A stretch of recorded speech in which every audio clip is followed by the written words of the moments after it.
Hi guys, Matt Skeffington. We're back at Dynamic Strength and Conditioning in Nashua, New Hampshire for our third installment of Technique Tuesday. And today we're going to cover another staple in our training programs, and that is the squat. You're going to see this across the board in our training programs, our women's group training, our adult training, as well as our athletic development programs. And we love squats for a variety of reasons. One is to help improve performance. So if you think about sprinting and jumping, your ability to do that is all based on your ability to produce force. And the stronger you are, the more force you can produce, the faster you're going to be, and the higher that you can jump. So from an athletic standpoint, it's a wonderful exercise. Two is just general fitness. If you're trying to lose weight, tone up, it's a total body exercise. You're going to burn a ton of calories. And finally, it's going to help mobility at your ankle, at your knee, at your hip, and it's going to help you overall move a lot better. All right, so now we're joined by DSC Performance Coach Curtis West, and now we're going to cover the setup and the technique of the squat before we add weight. So when we get a new client, and we're just teaching them how to squat, we're going to add a box to gauge their depth and a plate to add a little bit of counterbalance. So he's going to start shoulder width. He's going to point his toes out slightly, which is going to free up his hips as well as his ankles. From there, I'm going to grab that plate. And he's going to sit back. As he sits back, he's going to reach his plate out in front of him, which is going to counterbalance him to allow him to sit back and slightly lean forward. So as he sits back, he keeps his weight in his heels, knees go out, and he finishes nice and tall, good straight line, head to heel.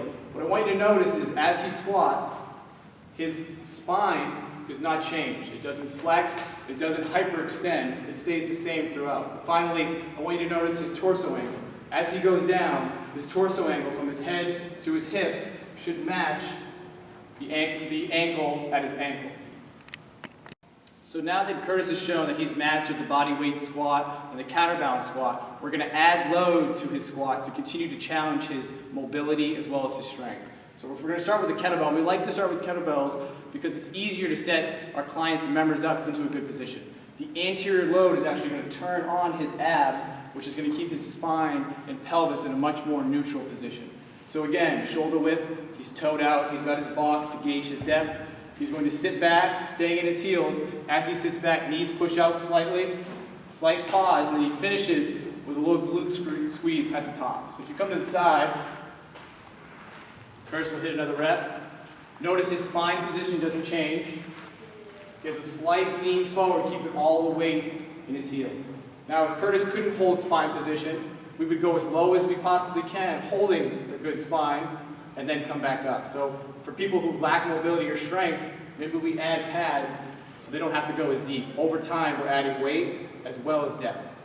So finally, we're going to cover common mistakes we see with the squat. The first is knee valgus, or internal rotation. So you see as Curtis squats, his knees cave together, and he excessively pronates to his feet, which is going to put stress on the medial aspect of his knee. Also, it's going to decrease strength.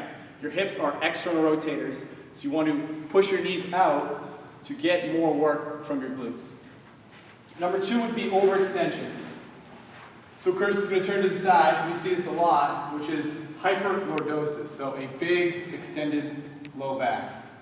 What we want instead is, like our dead bug, to set our ribs in brace and hold that spine position as he squats. So he's going to hold his breath and then exhale out, keeping that rib cage locked down. It's going to improve stability, it's going to improve strength. And finally, we see excessive forward lean. So to correct that, typically it's an ankle restriction. So we're going to put his heels up on place. So if we have somebody who squats and they dip forward too much and can't stay tall, they probably have a stiff ankle. So we'll put his heels up, which is going to allow his ankles to move a little bit better and keep him in a more upright position. Over time, we'll eliminate the heel lift. So finally, we're going to talk about programming. If we have someone who's new and they're just being introduced into the squat, we're going to start the volume very high. It's going to give them more time to practice the squat and get good at it. So anywhere from 3 to 4 sets, anywhere 8 to 15 reps. As they get stronger, as we add load to their squat, whether it's kettlebell or barbell, the reps are going to go down as the weight goes up. So we'll shoot anywhere 3 to 4 sets of 3 to 8 reps. If you're in more of a conditioning style, maybe it's body weight, maybe it's light kettlebell, we'll go for time, anywhere from 20 to 30 seconds. Thank you, see you next week.